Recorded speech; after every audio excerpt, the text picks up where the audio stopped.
All right, so get this. We're going deep into computers today. Oh, cool. Yeah, and we've got these awesome computer science notes to help us out.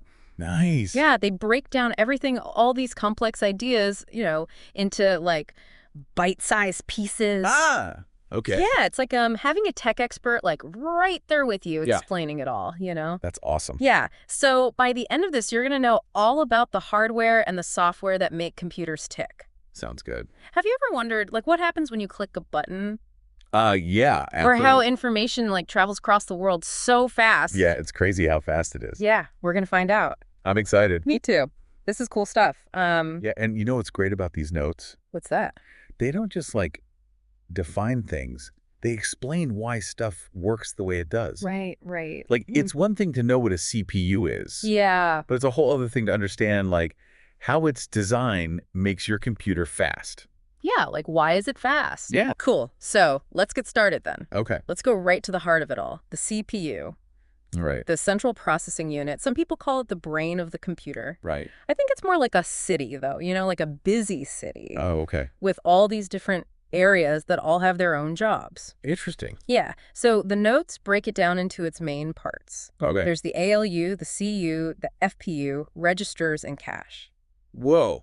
That's a lot. I know, right? Okay, so each of those parts is doing something important. Yeah, they all have a role to play in making your computer run. Cool. So let's imagine this CPU city. Yeah, okay. First, we've got the ALU that stands for Arithmetic Logic Unit. Right, the math part. Exactly. It handles all the math and logic operations. So it's like a really, really fast calculator. Yeah, pretty much it's like a calculator just for crunching numbers and comparing stuff. Why does it need its own, like, separate part for that? Well, imagine if the CPU had to do all that math with its main processing power. Oh, that would be slow. It's super slow, right? So having the ALU is like having a separate department just for math. Oh, I see. It lets the CPU focus on all the other things it has to do. So it's all about efficiency. Exactly. Cool. Okay, so what about the CU? The control unit. Control unit, yeah. This is like the city planner or like the conductor of an orchestra. Okay. It fetches instructions from memory, decodes them, and then tells the other parts of the CPU what to do. So it's like the boss. Kind of, yeah. Make sure everything happens in the right order and at the right time. Okay, that makes sense. So what about the FPU then? The floating point unit. What's a floating point? Basically, they're numbers with decimals, Oh, okay. and they're really important for anything that needs really precise calculations, Like what? like scientific simulations, 3D graphics, financial modeling, anything that needs to be really accurate. Oh, wow. Yeah, the FPU is like a team of experts that handle these complicated calculations. So it's another way to make the CPU more efficient. Exactly. It's like delegating the tough stuff. Got it. The notes also mention registers. Yeah, registers are like the CPU's short-term memory. It's like a little notepad. A notepad. Yeah, they hold the data and instructions that the CPU is using right now. Oh, okay. So it doesn't have to keep going back to main memory every time. So it's like having your tools all laid out, ready to go. Exactly. I get it. So what about cache? Cache is another type of memory, but it's even faster. Faster than registers. No, faster than main memory. Oh, okay. It stores the data and instructions that the CPU uses most often. So it's like keeping your favorite tools in a special drawer right next to you. Yeah, exactly. It's all about speed and convenience. This is making a lot of sense now. Good. I'm glad. So we've got all these different types of memory, but how do we measure how fast the CPU itself is? Right. That's where clock speed comes in. Okay, what's that? It's basically how many instructions the CPU can try to execute per second. So it's like how many times it can think per second. Sort of. Yeah, it's measured in hertz or cycles per second. Think of it like the CPU's heartbeat. The heartbeat. Yeah, the faster the heartbeat, the more it can potentially do. So a faster clock speed means a faster CPU. Generally, yeah, but it's not the only thing that matters. Oh, so what else affects it? Well, things like how complex the instructions are Okay. and how efficiently the CPU is designed. Right, so it's not just about raw speed. Exactly. It's also about how well the CPU can manage its work. So it's like having a fast car but bad traffic. Exactly. You won't get very far very quickly.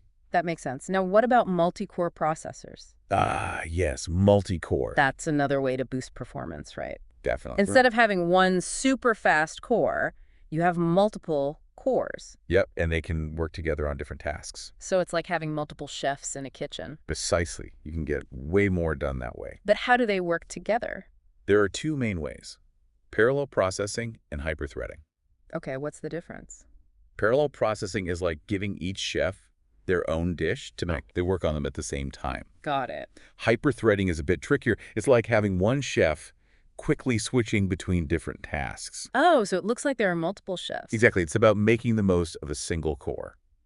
That's clever. So we've talked about the CPU. The brain or the city? Yeah, but there's another important part, the GPU. Ah, yes, the graphics processing unit. That's the visual stuff, right? Exactly. It handles all the complex calculations for images and graphics. Especially for 3D graphics, right? Yes, like the CPU's art studio, Oh, I like that. filled with talented artists making all the cool visuals. That's a good way to think about it. And you know, it's amazing. What? All this processing, all this data, it needs somewhere to live, right? Right. That's where memory comes in. Memory, yeah, the notes talk about a memory hierarchy. Yes, the memory hierarchy. What is that?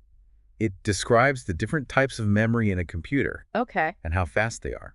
So like a ranking system. Exactly. At the top is primary memory, or Okay. RAM. RAM, I've heard of that. It stands for random access memory. What does it do? It's like the CPU's main workspace, where it keeps the data and instructions it's using right now. So it's like the CPU's desk. Exactly. Everything it needs is right there, easy to access. Okay, well, what about secondary memory? That's for long-term storage, things like hard drives and solid-state drives. Ah, okay. It's like a big warehouse where you store everything you're not using right now. So RAM is like your desk, and secondary memory is like your storage closet. Exactly. But it takes longer to get stuff from the storage closet, right? Yeah, accessing data from secondary memory is much slower than from RAM. That makes sense. And that difference in speed is really important for how well your computer performs overall.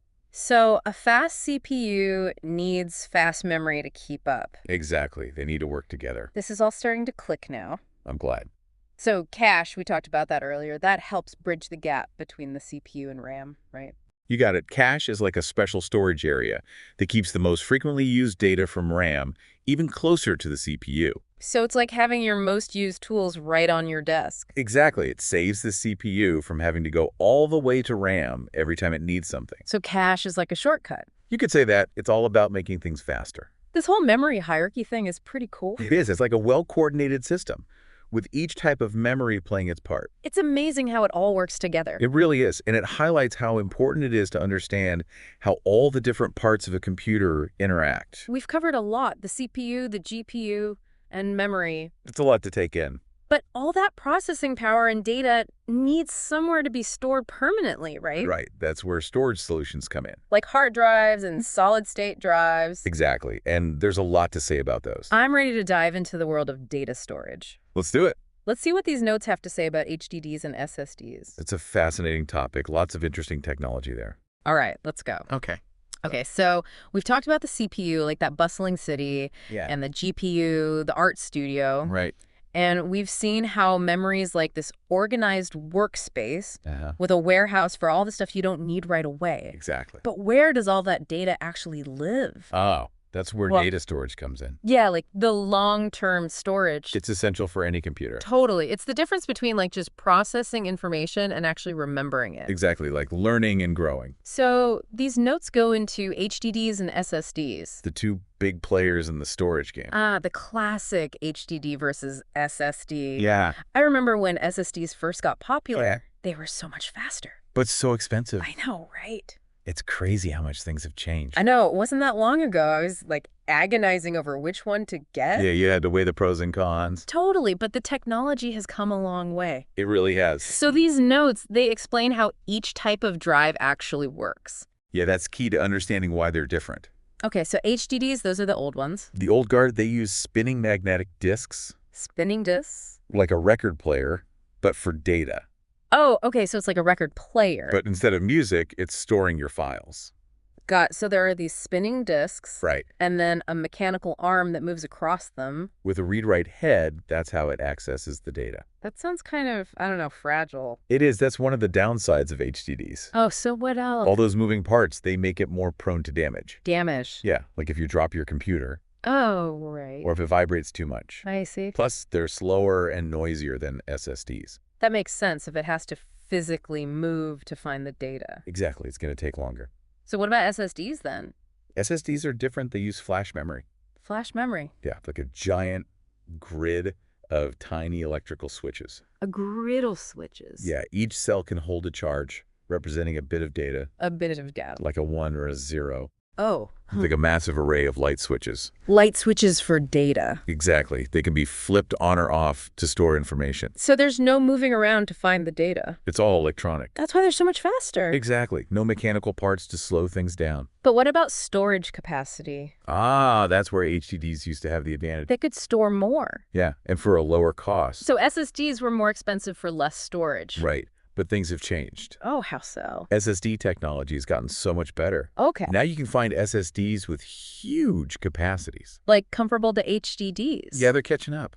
Wow, so SSDs are faster and now they can store just as much. Pretty much, yeah. So why would anyone choose an HDD? Well, cost is still a factor. They're still cheaper. Yeah, especially for large-scale storage. Like if you need to store a ton of data. Exactly, things like archiving data or backups. Okay, that makes sense. So HDDs for like bulk storage Where speed isn't as important, and SSDs for everything else. especially where performance is key. Like I remember when I built my own TC, Oh yeah, I was so worried about getting an SSD for my operating system. to make it boot up faster. Yeah, now it seems crazy to even think about using an HDD for that. I know, SSDs have become the standard. For sure, it makes such a difference. It's night and day. Totally, and they're quieter too. And more durable, no moving parts to break. The notes mention hyperdrives too. Oh yeah, those were a thing for a while. How were they? They tried to combine the best of both worlds. Oh, how so? They had a small SSD for frequently used data, Okay, and then a larger HDD for everything else. so like a compromise. Yeah, but as SSDs got better and cheaper, hybrid drives kind of disappeared. Makes sense. It's like trying to hold on to old technology. Exactly.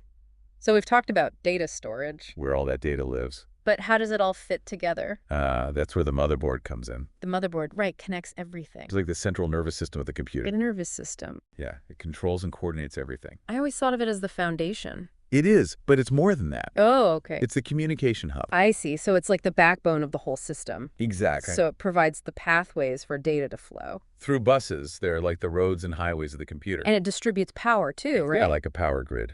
And it also houses the system clock, A heartbeat of the computer. keeping everything in sync. Exactly. So all the components work together smoothly. What about the CMOS? Ah, the CMOS. What does that do? It's a little memory chip that stores important system settings, Settings. like the boot order, the date and time, hardware You know, configurations. So it remembers those even when the computer is off. Yeah, it's like the computer's long-term memory for settings. So that's cool. And then there are ports too. Ports, the gateways to the outside world. Right, for connecting all our devices. They're like the doors and windows of the computer. Okay, so let's talk about some of the common ones. Yeah. There's USB. It's everywhere these days. It's like the universal connector. For everything. Keyboards, mice, hard drives, phones. Yeah, it's super versatile. And it keeps getting faster too. Right, each new version is better than the last. Then there's HDMI for video and audio, The high-definition standard. for connecting to monitors and TVs. Exactly. I use that all the time. For presentations, movies, gaming. Yeah, it's great. What about SATA? SATA, that's for connecting hard drives and SSDs, right? Yeah, it's the internal connection for storage devices. So it's all about data transfer speed. Fast and reliable. And then there's Thunderbolt, the super fast one. The speed demon, it can handle tons of data. I remember when it first came out, everyone was so excited about It it. was the future of connectivity. And it's lived up to the hype. For sure, it's incredibly versatile. It can connect to displays, storage, even graphics cards. It's amazing what you can do with it. It's crazy how much technology is packed into those tiny ports. I know, it's mind-boggling. So we've got this whole system, all connected through the motherboard, It's like a well-oiled machine. each part working together. But what if we want to go beyond a single computer? Like connect multiple devices. Exactly. That's where networking comes in. Networking, yeah, that's a whole other world. It opens up so many possibilities. I'm ready to dive in. Let's explore the world of networks.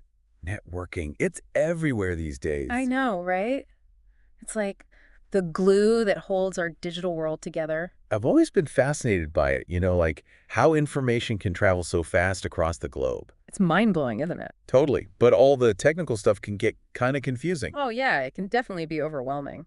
Luckily, these notes explain it all, like in plain English. They do a good job of breaking it down. So networking, it's all about connecting devices and sharing resources, right? Exactly. It's like building a team of devices that can work together. There are so many benefits, Tons of benefits. like sharing hardware, storing data in one place, and better security. It's all about efficiency and convenience. The notes mention different types of networks, like LANs, WANs, and PANs. Ah, the network acronyms. I know, right? So LAN stands for Local Area Network. Right, like in a home or office. And WAN is Wide Area Network, so that's like bigger, right? Yeah, connecting multiple locations across larger distances. And PAN is Personal Area Network. That's like for your personal devices. Exactly, your phone, headphones, smartwatch, that kind of thing. So networks can be small or huge. From your pocket to the entire planet. Then the notes also talk about network topologies. Ah, topologies. That's how devices are arranged in a network. Okay, so it's like the layout of the network. Yeah, like different roadmaps for data to travel.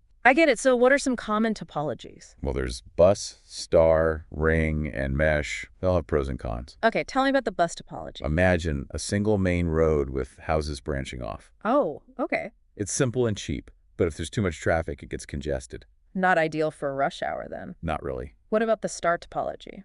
That's like a central hub with spokes going out to each device. Oh, I see. It's more efficient, but if the hub goes down, everything goes down. So it's a single point of failure. Exactly. What about ring topology? Imagine a circular road connecting all the devices. Okay, like a roundabout? Sort of. Data travels in one direction around the ring. What happens if one device fails? It can break the whole ring. Oh, no. So it's important to have reliable devices. Okay, and lastly, what about mesh topology? That one's more complex. It's like having multiple roads between each device. So there are multiple paths for data to travel. Exactly. It's super resilient, but also more expensive. So each topology has its own trade-offs. Yeah, depends on the needs of the network. But all these networks need some way to manage all that data traffic, right? Absolutely. That's where network devices come in. Like routers, switches, and WP. They keep the data flowing smoothly. Okay, break those down for me. All right, so routers are like Border Patrol. Border Patrol. They connect different networks and direct traffic between them. Oh, okay. They use IP addresses to figure out where data should go.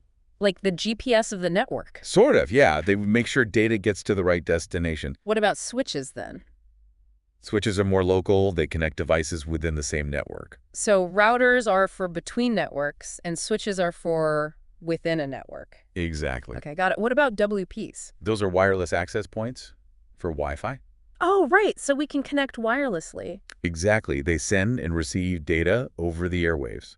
It's amazing that it all works. It is pretty cool. But with all that data flying around, there must be a lot of traffic. Yeah, network traffic is the amount of data moving across the network. So it's like measuring the cars on a highway? Exactly. Too much traffic can slow things down. Like when everyone's streaming videos at the same time. Yeah, the internet can get sluggish. So it's important to manage that traffic. Definitely. Keeps things running smoothly. Speaking of networks, we can't forget about the biggest one, the internet. The internet, the network of networks, Connects everything. billions of devices all over the world. And it's all decentralized, right? No single point of control. That's amazing. But how do devices find each other? They use IP addresses, unique identifiers for every device. Like a global phone book. Yeah, pretty much. So data knows where to go. But there are different versions of IP addresses, right? Right, there's IPv4 and IPv6. What's the difference? IPv4 is the older one, and it's running out of addresses. Oh, no. What happens then? That's where IPv6 comes in. It has way more addresses. So it's like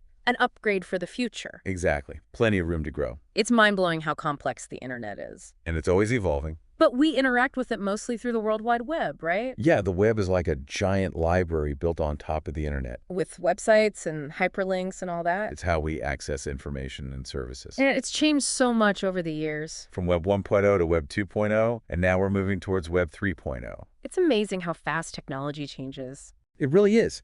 But with all this connectivity, we have to think about security. Oh yeah, security is super important. The notes talk about firewalls, encryption, and user authentication. What are those exactly? Firewalls are like gatekeepers. They block unauthorized access. Okay. Encryption scrambles your data, so it's unreadable without a key.